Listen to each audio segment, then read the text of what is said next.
नमस्कार साथियों, मैं राजकुमार शर्मा आपका स्वागत करता हूं मैं YouTube चैनल पर। तो आज अपने कक्षा 12 हिंदी अनिवार्य के अंतर्गत तो आज अपने पढ़ते हैं नए लेसन 4 के अंदर अध्याय में। तो देखते हैं इस सेशन में चार लेसन के अंतर्गत जो प्रश्न बोर्ड में जो आएंगे उससे संबंधित अपने प्रश्न पर चर्चा करते हैं। एक तो इसमें पूछा जाता है जन्म, जिसमें प्रश्न क्या बनता है, प्रश्न ये बनता है कि कवि का कृतित्व और जीवन परिचय के बारे में लिखिए। तो अपने याद रखना, इसमें सन 1929 में उनका जन्म हुआ लखनऊ उत्तर प्रदेश में। दूसरा उसमें प्रमुख उनकी रचनाओं में अज्ञे के द्वारा संपादित दूसरा सप्तक 1951 में लिखा गया वेरी इंपॉर्टेंट क्वेश्चन है, और इस प्रकार के जो प्रश्न है वो न्यू टाइम में बनते हैं। इसके बाद में आरंभिक कविताएं, महत्वपूर्ण काव्य संकलन जो इन्होंने किया, जिसमें सीढ़ियों पर धूप में इनकी एक प्रमुख रचना है, वेरी इंपॉर्टेंट रचना है ये भी। आत्महत्या के विरुद्ध ये भी इंपॉर्टेंट रचना है, जिसमें से 3 प्रश्न यहाँ बनते हैं। हंसो हंसो जल्दी हंसो।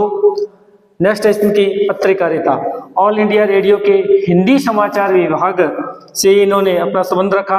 फिर ये हैदराबाद से निकलने वाली पत्रिका कल्पना और उसके बाद दैनिक नव भारत टाइम्स, वेरी इंपॉर्टेंट प्रश्न है। ऐसे प्रश्न जो है न्यू टाइम में उठाते हैं।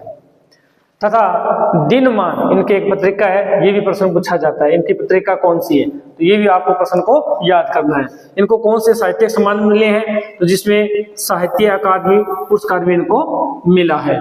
इनका निधन हुआ 1990 दिल्ली के अंदर। इसके बाद रघुवीर सहाय की जो मेन बातें हैं, जो इस चैप्टर में से जो पूछा जाता है प्रश्न, वो है समकालीन हिंदी कविता के एक संवेदनशील नागर चेहरा के रूप में जो प्रश्न है इनके बारे में पूछा जा सकता है।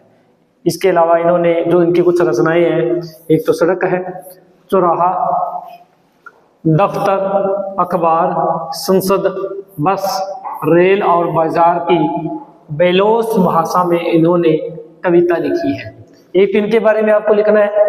इसके बाद जो हमारा यहाँ से प्रश्न बनता है जीवन परिचय में हमें वीर साहे जी के बारे में जो मुख्य कुछ इसमें लाइनें दे रखी है, इनके बारे में आपको उल्लेख करना है, उनके जीवन परिचय के बारे में। नेक्स्ट अपने बात करते हैं, ये एक पत्रकार भी रहे हैं और कवि घटनाओं में निहित विडंबना को और त्रासदी को उन्होंने देखा है, इसके बारे में हमें लिखना है। इसके बाद इनकी जो रघुवीर साहे जी की जो कविताओं की जो दूसरी विशेषता क्या बताई है, हमें जो उल्लेख करना है, उस दूसरी विशेषता में इनकी ये है कि छोटे या लघु की महत्ता का स्वीकार करना, ये इनकी मुख्य लाइन मानी गई है। इसके बाद में जो प्रश्न हमारा बनता आगे, रघुवीर साहे जी ने भारतीय समाज में ताकतवरों की बढ़ती हैसियत और सत्ता के खिलाफ भी साहित्य और पत्रकारिता के पाठकों का ध्यान भी खींचा है। एक तो यहां से प्रश्न बनेगा, ये पूछा जा सकता है। इसके बाद में इंपॉर्टेंट है रामदास नाम की रचना, इनकी वेरी इंपॉर्टेंट प्रश्न है। उनकी कविता जो है वो आधुनिक हिंदी कविता की एक महत्वपूर्ण रचना मानी जाती है। वेरी वेरी इंपॉर्टेंट प्रश्न है, इसको याद करेंगे आप, बोर्ड में से प्रश्न पूछे जाएंगे। तो 2 प्रश्न यहां से बनते हैं। इसके बाद में बात करते हैं अपने अत्यंत ये साधारण और अनायासी प्रतीत होने वाली शैली में इन्होंने समाज की दारुण विडंबनाओं को पढ़ने की जो कला रघुवीर साहे के कविताओं में हमें मिलती है, ये हमें उसके अंदर उल्लेख करना है। जीवन परिचय के अंदर उसका उल्लेख हमें करना है। इसके बाद में हमें क्या लिखना है, जो हमारी कविता जो हम इस लेसन में हम पढ़ रहे हैं रघुवीर साहे जी की, उस कविता में कैमरे में बंद आपाइश, यहां से प्रश्न बनेगा। और कहां से ली गई रचना, लोग भूल गए, ये इनका काव्य संग्रह है, इसमें से ये लिया गया। तो यहां से एक प्रश्न बनता है, इंपॉर्टेंट है, यहां से आप इसको याद करेंगे। इसके बाद में इस रचना में उल्लेख किस चीज का किया गया है वो हमें ध्यान देना है, यानी इसके बारे में भी प्रश्न लेकर बन सकता है। कैसे लिखा क्या गया है, शारीरिक चुनौती को झेलते व्यक्ति से टेलीविजन कैमरे के सामने किस तरह के सवाल पूछे जाएंगे और कार्यक्रम को सफल बनाने के लिए उससे कैसी भंगिमा की अपेक्षा की जाएगी। इसका लगभग सपाट तरीके से बयान करते हुए कवि ने एक तरह से पीड़ा के साथ दृश्य संचार माध्यम के संबंध को रेखांकित किया है। मतलब इस कविता में कैमरे में बंद अपाहिज में इसके बारे में यहाँ ये उल्लेख किया गया जो हमने अभी चर्चा की है।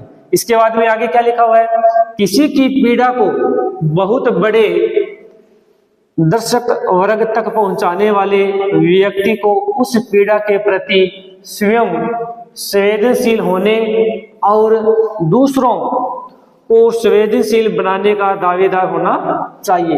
एक इसमें आपको ये उल्लेख करना पड़ेगा। लेकिन विडंबना यह है कि आप जब पीड़ा को पर्दे पर उभारने का प्रयास करते हैं तब कारोबारी दबाव के तहत आपका रवैया कैसा है, संवेदनशील, आपका रवैया कैसा है, संवेदनहीन हो जाता है। शायद ही कि यह कविता जो हम इसके बारे में चर्चा कर रहे हैं, इस कविता में टेलीविजन स्टूडियो के भीतर की दुनिया को उभारती जरूर है, लेकिन यह आवश्यक नहीं है कि इसे सिर्फ टेलीविजन माध्यम से जोड़कर देखा जाए। अपनी व्यंजना में यह कविता हर ऐसे व्यक्ति की ओर इशारा करती है जो दुख, दर्द, यातना, वेदना को बेचना चाहता है। तो ये यहाँ इस लेसन में जो हम ये कविता के बारे में जो भी चर्चा की है, ये उल्लेख हम कवि परिचय के माध्यम के रूप में यहाँ इसका उल्लेख कर सकते हैं। जो प्रसिद्ध प्रकार के आते हैं तो वहाँ इसका आपको उल्लेख करना पड़ेगा। वेरी इंपॉर्टेंट लाइन है ये सभी, और इसके बारे में कविता में पूरा का पूरा जो सारांश है वो यहाँ दिया हुआ है, ये आप पढ़ के जाएंगे। इसके बाद में लिखा है, इस कविता को एक शारीरिक चुनौती झेलते हुए लोगों के प्रति संवेदनशील नजरिया अपनाने के लिए प्रेरित करते पाठ के रूप में भी देखा जा सकता है।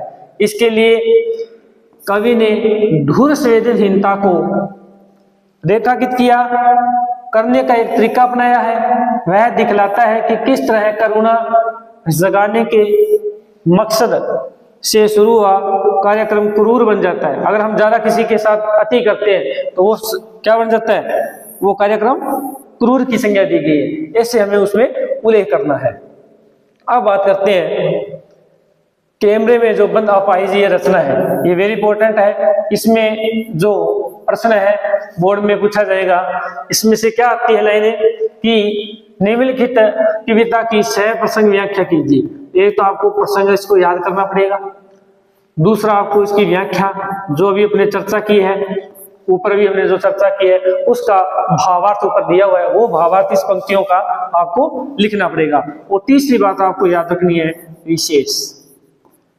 ये तीन जो बिंदु हैं आप इस कविता की व्याख्या, प्रसंग और विशेष के रूप में इसको दर्ज करेंगे, तब आपके जो नंबर है वो पूरे मिलेंगे। तो एक तो आपको परीक्षा में ये इनको याद करके जाना है, वेरी इंपॉर्टेंट है। तो कुछ प्रश्नों पर चर्चा कर लेते हैं, जैसे जिसमें दूसरा प्रश्न दिया है, कैमरे में बंद अपाहिज करुणा के मुखौटे में छिपी क्रूरता। अभी बात कर रहे थे छिपी क्रूरता की कविता है, तो विचार कीजिए। विचार कीजिए मतलब एक अपाहिज को लेकर उसके बारे में उससे मीडिया के द्वारा कैसे प्रश्न किए जाते हैं और मीडिया कहां तक पहुंच जाती है उससे सवाल करते करते, यहाँ उस शब्द को यहाँ क्या नाम दिया गया है, छिपी हुई क्रूरता। तो इस प्रकार के प्रश्न जो हमारे बोर्ड में जो वो पूछे जाएंगे और आप उसी के ऊपर ही आपको आंसर देना है। जैसे तीसरा प्रश्न देखिए, हम समर्थ शक्तिवान और हम एक दुर्बल को लाएंगे।